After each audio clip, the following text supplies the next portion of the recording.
నిత్యుందని ఉన్నాడు, ఆయనకి ఏమీ లేదు ఈ లోకములు. అయితే వాళ్ళిద్దరు ఒక రోజు మరణించారు.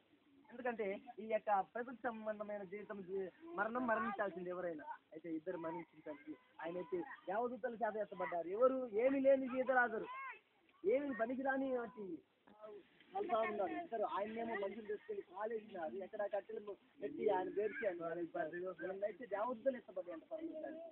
ఎందుకంటే వాళ్ళారా, మనమందరము యేసుక్రీస్తుని నమ్మినాము, మనలో దేవుడు జీవిస్తాడు, మనం ఈ నాకు విడిచిపెట్టినా కానీ పరలోక రాజ్యాన్ని మనము వాళ్ళైతే సంపాదించుకోలేదు. పరలోక రాజ్యం వాళ్ళకు ఆత్మ ఉన్న సంగతే వారికి ఎరగదు.